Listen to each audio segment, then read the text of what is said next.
नई दिल्ली के प्रगति मैदान में शनिवार से पुस्तकालय महोत्सव 2023 का शुभारंभ देश की राष्ट्रपति द्वारा कर दिया गया है।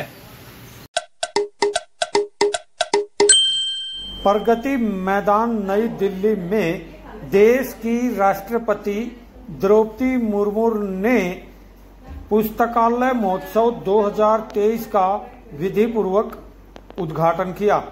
इस दौरान पुस्तकालयों में विकास और डिजिटल को बढ़ावा देने के मकसद को लेकर इस अनूठे महोत्सव में खास तौर से अन्य कई अधिकारियों के साथ साथ संस्कृति एवं संसदीय कार्य राज्य मंत्री अर्जुन राम मेघवाल के अतिरिक्त सांस्कृतिक मंत्री मीनाक्षी लेखी भी मौजूद रही। इस दौरान देश की राष्ट्रपति ने कहा कि उपलब्ध दुर्लभ पांडुलिपियों तथा पुस्तकों के गायन हो जाने की घटनाएं सुनने में आती है। ऐसी पुस्तकें या पांडुलिपियों के कलेक्टर्स आइटम के रूप में अत्यंत धनाढ्य लोगों के निजी संग्रह की शोभा बढ़ाती है अथवा ऑक्शंस में नीलाम की जाती है। हाल के वर्षों में भारत सरकार ने विशेष प्रयास करके गलत तरीके से विदेश ले जाए गए अनेक आर्ट ऑब्जेक्ट का पता लगाकर उन्हें वापस मंगवाया है। ऐसे ही प्रयास दुर्लभ पुस्तकों और पांडुलिपियों को वापस लाने के लिए भी किया जा सकता है। पुस्तकालयों को आप सब drawing room of the community के रूप में स्थापित करने चाहते हैं। ये बहुत अच्छी सोच है, लेकिन इस सुंदर विचार में थोड़ा सा अपना विचार जोड़ते हुए मेरा सुझाव है कि पुस्तकालय का drawing room and study of the community के रूप में लोकप्रिय बनाया जा सकता है। पुस्तकालय सामाजिक सम्मिलन के केंद्र भी बने और स्वाध्याय तथा चिंतन का भी। रीड, रिसर्च, रिफ्लेक्ट इन शब्दों में निहित इस फेस्टिवल का प्रमुख सुंदर भी ये सही यही है। मुझे बताया गया है कि संस्कृत मंत्रालय द्वारा readers to emerge as leaders तथा a country that read is a country that leads की सोच के साथ पुस्तकालय के विकास के राष्ट्रीय अभियान को आगे बढ़ाया जा रहा है। ये सर्वथा तर्कसम्मत और इतिहास सम्मत विचार भी है और अभियान भी है।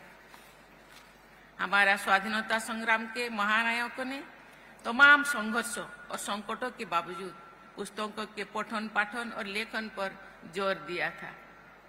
महात्मा गांधी ने अपनी आत्मकथा सत्य के प्रयोग में एक अध्याय लिखा है जिसका शीर्षक है एक पुस्तक का जादू भरा असर।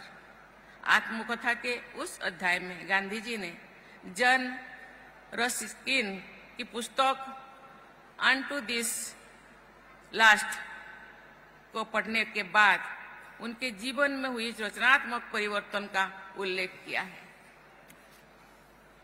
गांधी जी ने उस पुस्तक को ग्रंथ रत्न कहा तथा सर्वोदय के नाम से उनका अनुवाद भी किया। इस प्रकार रस्किन की एक छोटी सी पुस्तक ने महात्मा गांधी की जीवन धारा को बदल दिया। इस बदलाव का दक्षिण अफ्रीका तथा भारत के इतिहास पर ही नहीं बल्कि विश्व इतिहास पर गहरा प्रभाव पड़ा। एक छोटी सी पुस्तक में विश्व इतिहास की धारा को बदलने की क्षमता होती है। पुस्तकों में जमीन की खुशबू होती है और आसमान का विस्तार भी होता है। लगभग 150-200 साल पहले हमारे देश के लोग दूर सुदूर देशों में काम करने के लिए ले जाया जाता था। वे गिरमिटिया मजदूर कहलाते थे। वे लोग अपने साथ पुस्तकों और मसाला ले जाते थे। उन पुस्तकों ने मातृभूमि भारत में उनसे जड़ा रखा। इसी वर्ष जून में मुझे अपनी सूरीनाम यात्रा के दौरान प्रवासी भारतीय समुदाय के लोगों से मिलने का अवसर मिला। उनमें बहुत से लोग गिरमिटिया मजदूरों के वंशज हैं। उन्होंने भारत की संस्कृति को संजो कर रखा था। मैं समझती हूं कि पीढ़ी दर पीढ़ी उन्होंने भारतीय संस्कृति की विरासत को आगे बढ़ाया है।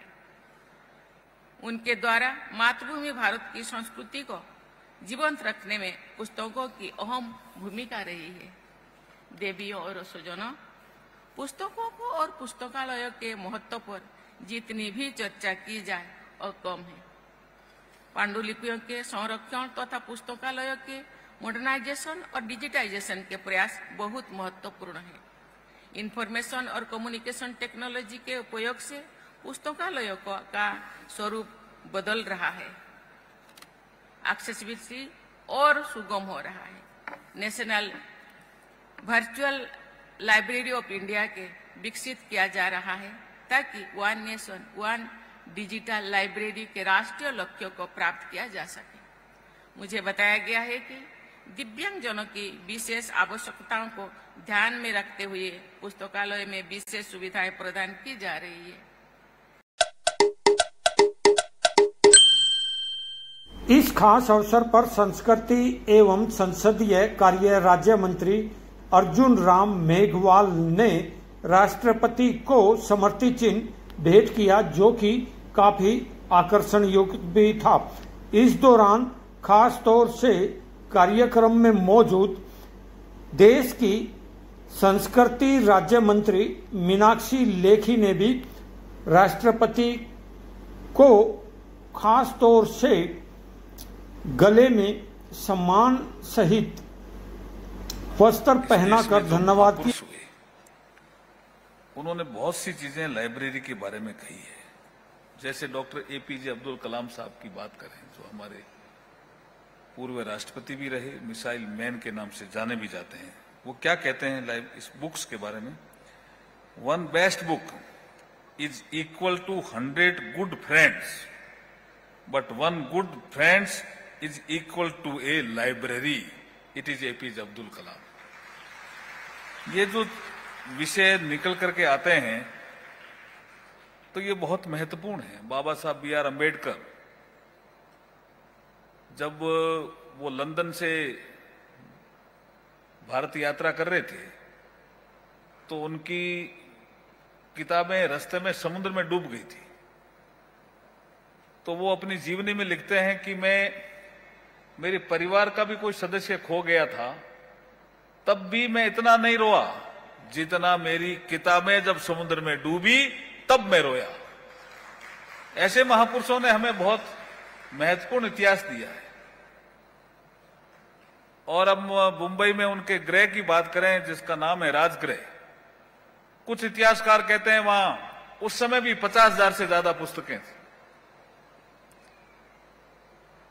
और आज भी वहां इतनी पुस्तकें हैं। मैं बात करूं श्री अटल बिहारी वाजपेयी, जो भारत के प्रधानमंत्री रहे, वो जब संसद भवन में आते थे तो जैसे ही संसद में किसी कारण से हाउस स्थगित होता था, चाहे वो लोकसभा के सदस्य रहे चाहे वो राज्यसभा करें, अगर उनका सबसे प्रिय स्थान कोई होता था संसद में तो वो लाइब्रेरी होता था। और उन्हीं के कालखंड में संसद भवन में जो लाइब्रेरी की बिल्डिंग बनी, जिसको हम PLB बिल्डिंग कॉमन लैंग्वेज में कहते हैं, वो अटल बिहारी वाजपेयी जी के समय बनी। देखिए लाइब्रेरी के प्रति कितना जोश और उत्साह। अभी हमारे भारत के प्रधानमंत्री नरेंद्र मोदी जी वो कई बार कह चुके हैं कि बुक्के देने की जगह बुक देने की परंपरा प्रारंभ करो। ये नरेंद्र मोदी है। लोगों के बीच पढ़ने की संस्कृति को पुनर्जीवित करना है। संस्कृति मंत्रालय ने बहुत बड़ा बीड़ा उठाया है। All Vishwa Guru, not in the air, but Guru is definitely related to the knowledge system. So whether you can see from the scripts, I was very amazed and touched by the Gaunt script, which is right in the beginning. So there has been in parts usurpation of Indian knowledge system. And that usurpation of Indian knowledge system, whether it's plant physiology, plant anatomy, human anatomy, Sushruta Samhita, the Ayurvedic system of medicine, the Vedas, which were themselves a system of knowledge, geography, you name it, and we had it. And then lots of historical wrongs happened. अभी ये cursive handwriting की किताब जो मेरे हाथ में आई, तो मैंने देखा कि सारे अक्षर एक ही स्तंभ पर, सभी भाषाओं के अक्षर एक ही स्तंभ पर तितलियों की तरह उड़ते हुए दिखाई दे रहे थे। जैसे अति परिचय के दोष से अरुचि अनादर होता है, वैसे अपरिचय से भी एलियनेशन होता है। ये जो प्रतीक चिन्ह हमारे सामने अभी आया, उसका अभिवादन करती हुई मैं आपका अभिवादन करती हूँ। जो भी ये साझा सपना महामहिम देख रही हैं, मुग्धा सिन्हा जैसी स्वप्नजीवी लेखिकाओं और कार्यकर्ताओं के साथ, उन सबको प्रणाम करती हुई मैं आपसे ये निवेदन करती हूँ कि आप अपने भीतर अगर देखें तो आप सबके भीतर स्मृतियों की एक पांडुलिपि नजर आएगी, एक दिया, एक मोमबत्ती, एक ढिबरी हम सबके भीतर है कि इस डिजिटल युग में भी सचमुच की लाइब्रेरियों का प्रावधान एक बड़ी बात है, जहां किताबें छू के देखी जा सके। जैसे निर्गुण ब्रह्म के समानांतर सगुण ब्रह्म की उपासना भी जरूरी होती है, हाथ से काम करने वाले लोगों के लिए ये जरूरी होता है कि वो हाथ में उठाकर टैक्टाइल एक्सपीरियंस के जरिए छोटे छोटे देवताओं की तरह की किताबें छू के देखें। और ये कहना सरासर गलत है कि गरीब आदमी में ज्ञान की, संज्ञान की प्यास नहीं होती। गरीब आदमी खूब जानता है। आप डोरिस लेसिंग्स के मेमोइर्स पढ़िएगा। इस तरह का महोत्सव वाकई में पुस्तक प्रेमियों के लिए प्रभावशाली साबित होगा। खास बात यह है कि पुस्तक इंसान के जीवन में बहुत महत्व रखती है और उनमें लिखी गई रोचक जानकारी वास्तव में ही ज्ञान को बढ़ावा देती है। इस कार्यक्रम में खास तौर से संस्कृति राज्य मंत्री मीनाक्षी लेखी ने भी शिरकत की। राजेश खत्री, प्रगति मैदान, नई दिल्ली।